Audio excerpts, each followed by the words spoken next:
고독을 사랑하는 습관을 가져야 한다. 남들과 달리 뛰어난 개성을 지닌 사람은 본질적으로 타고난 것이 고립의 성향이기 때문에 젊은 시절에는 어려움을 느끼지만 나이가 들면 오히려 자유로운 기분을 갖게 될 것이다. 고립의 습관에 더하여 자기 자신을 친구로 삼는 습관까지 가진다면 그것이 제2의 천성이 되기도 할 것이다.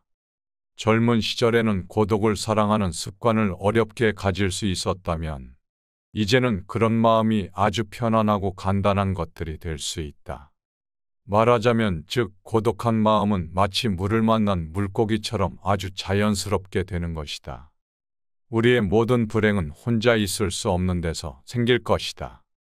세상에는 어디에서나 모든 것들에 들러붙어서 무엇이든 항상 취할 준비가 되어 있는 천민 무리가 있다고 한다.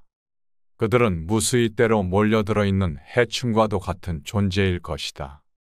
그들이 그렇게까지 하는 이유는 단지 자신의 무료함을 벗어나기 위해서이다. 스스로 정신적 온기를 충분히 지닌 사람들은 굳이 그 무리에 섞일 필요가 없을 것이다. 지적으로 뛰어난 사람들은 고독한 생활로 이중의 이점을 얻을 것이다. 하나는 자기 자신과 함께 할 수 있다는 이점일 것이고 다른 하나는 타인과 함께하지 않는다는 이점일 것이다. 모든 교제에는 강요와 고충, 위험이 따를 것이다. 이것을 감안할 때 두 번째 이점은 높이 평가받을 만할 것이다. 사교란 때로는 도덕적으로 문제가 있거나 불합리한 사람과도 접촉하게 되므로 위험한 일이기도 할 것이다. 비사교적인 사람이란 그런 사교성을 가질 필요가 없는 사람이다. 사교가 필요하지도 않을 만큼 많은 것들을 지니고 있다는 것은 그 사실만으로도 큰 행운이다.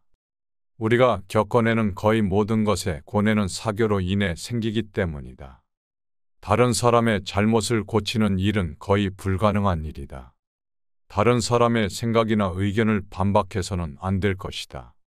다른 사람을 불합리한 생각과 허망에서 벗어나게 하려는 것들은 비록 구약 성서에 나오는 인물처럼 969세까지 살아도 그 목적을 달성할 수 없는 일들일 것이다. 또한 다른 사람과 이야기할 때는 아무리 호의적으로 말한다 하더라도 상대방의 잘못을 비난해서는 안 될 것이다. 다른 사람의 감정을 사기는 쉽겠지만 그 잘못을 시정하기란 매우 어렵기 때문이다. 만일 다른 사람이 차마 귀로는 들을 수도 없고 전혀 이치에 닿지 않는 말을 하더라도 개입할 필요는 없을 것이다.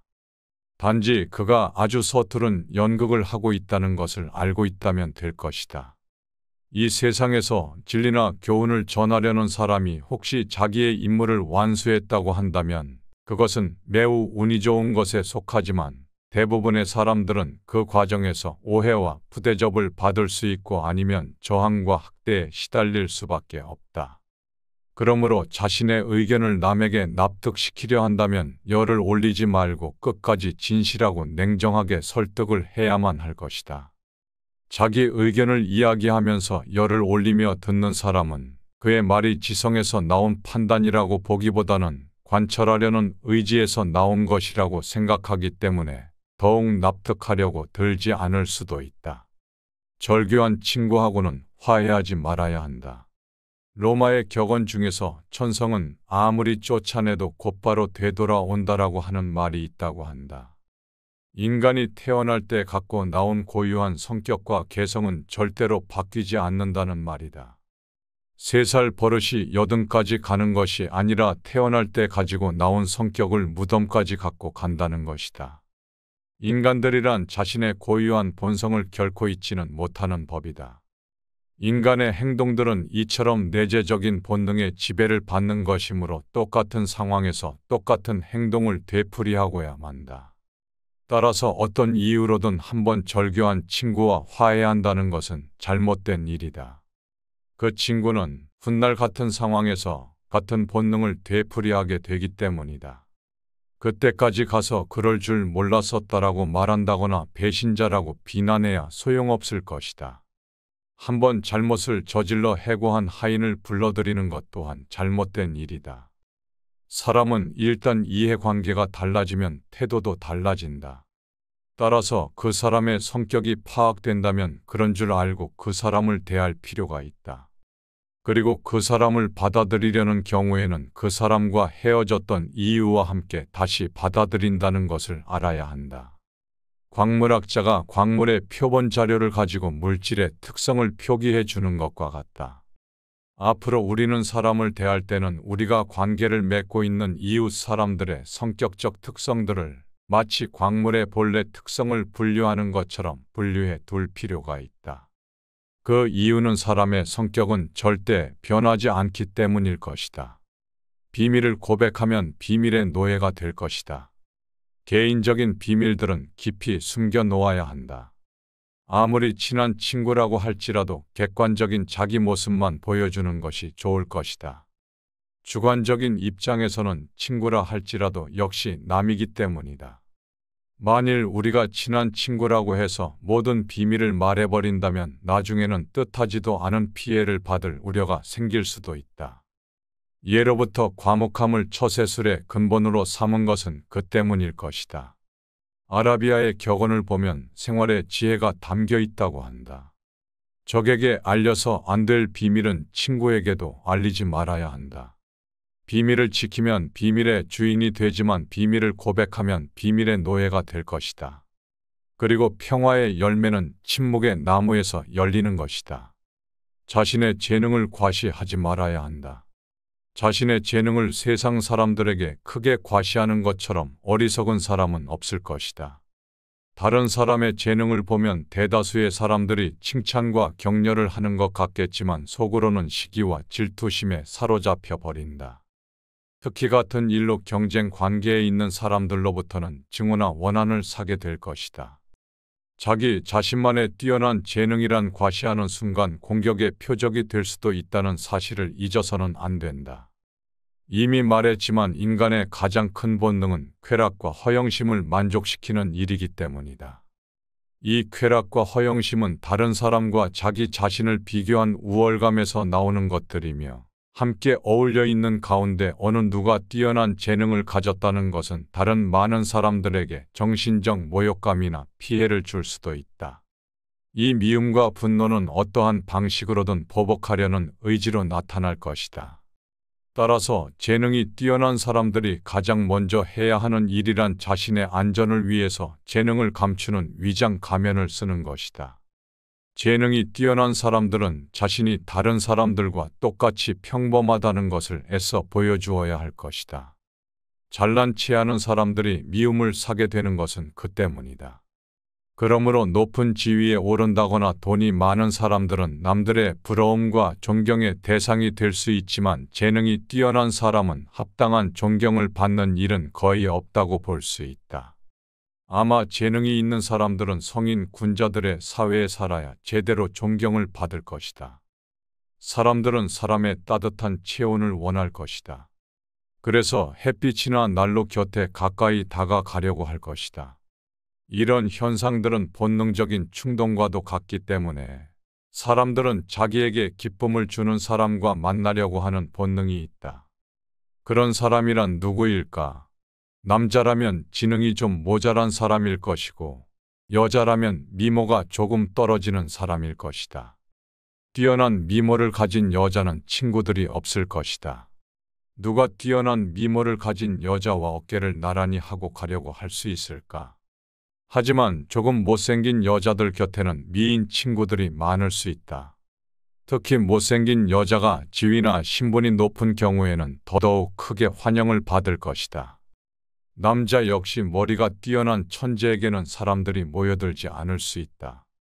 이렇게 남자들은 좀 바보같이 보여야 하고 여자도 외모가 조금 떨어져 보여야 다른 사람들이 쉽게 친밀감을 느낄 수 있다. 후회는 자기 자신을 고문하는 짓이다. 조심해서 말 위에 안장을 얹어 놓아야 한다. 그 다음에는 대담하게 말을 몰아야 한다라고 하는 말은 괴테의 격언집에 나온다고 한다. 남자는 일단 그 일을 시작하고 최선을 다하고 난 후에도 실패를 하게 된다면 그 다음은 깨끗이 잊어야 한다. 사람의 일이란 우연과 착오가 늘 곁에 따라다니는 것이다. 우리는 불행한 일을 당하거나 자신이 하는 일이 좌절되었을 때 이렇게 될 줄 몰랐다고 생각하거나 그렇게 하지 않았더라면 이 정도까지는 되지는 않았을 것이다 하고 후회를 하게 된다. 그러나 그렇게 하는 후회는 스스로 자기 자신을 고문하는 일이나 마찬가지인 것이다. 그런 경우에는 이스라엘의 다비드 왕을 본받아야 할 것이다. 다비드 왕은 자신의 어린 왕자가 병들어 누워 있을 때 야훼에게 낫게 해달라고 간절히 기도를 드렸었지만 왕자가 죽자 곧 몸을 일으킨 후에 기분을 전환하여 조금도 회한에 잠기는 일이 없었다고 한다. 그러나 성격상 좀처럼 체념할 수 없는 사람들이라면 자신의 이성에 호소하여 우리들의 인생이란 결코 숙명적으로 피할 수 없는 운명이 있다는 것을 인정해야 할 것이다. 질투는 부도덕과 불행의 가시를 품고 있다. 질투는 인간의 자연스러운 본능 가운데 하나이기도 하지만 부도덕과 불행의 가시를 품고 있다고 한다. 그래서 질투는 옛날부터 우리들의 행복을 가로막는 적이자 죄악으로 간주되어 왔다. 우리는 가능한 질투라는 본능을 우리의 인격에서 잡초처럼 뿌리 뽑아야 할 것이다. 세네카는 자신의 소유에 만족하고 이를 즐기려면 남들과 비교하지 말아야 한다. 자기보다 더 잘 살고 더 많이 가진 자를 부러워하고 배 아파하는 사람은 결코 행복해질 수 없다고 말하면서 행복하려면 자기보다 못한 자가 얼마나 많은가를 생각해야 한다고 충고했다. 우리는 항상 위보다 아래를 보고 살아가야 하며 자기보다 행복하다고 여기는 사람이 겉으로 보기에만 그런 것인지 아니면 실제로는 불행을 감추고 사는 것인지도 의심해 봐야 한다. 사람이 자신을 위로하는 가장 빠른 방법은 자기보다 불행한 사람을 찾아보는 것이다. 단조롭고 단순함이 행복에 이르는 길이다. 우리를 행복하게 하는 것은 아주 작고 사소한 일을 잘하는 데 있다고 한다. 사소하고 작은 일이란 무엇이 있을까? 누구도 만나지 않고 혼자 책을 보거나 음악을 감상하거나 명상을 즐기고 혹은 마당을 쓸고 꽃을 바라보는 일을 말하는 것일 수 있다. 일상의 평범한 일 그 자체를 말할 것이다. 우리는 넓은 곳을 바라보기보다 좁은 시야로 바라볼수록 또 행동 범위가 넓은 것보다 좁을수록 더욱 큰 행복을 누릴 수 있기 때문이다. 세상을 넓게 보게 되면 욕망 또한 커진다. 시야와 행동 반경이 넓어지게 될수록 욕구가 더욱 발생하게 되고 욕구가 발생하게 되면 그것을 이루려는 걱정과 불안도 증가하게 될 것이다. 사람을 많이 만날수록, 친구가 많을수록, 좋아하는 사람이 많을수록 소망과 욕구의 접촉 범위가 커지게 되면서 불행을 자초할 수 있는 기회와 환경 또한 커지게 된다.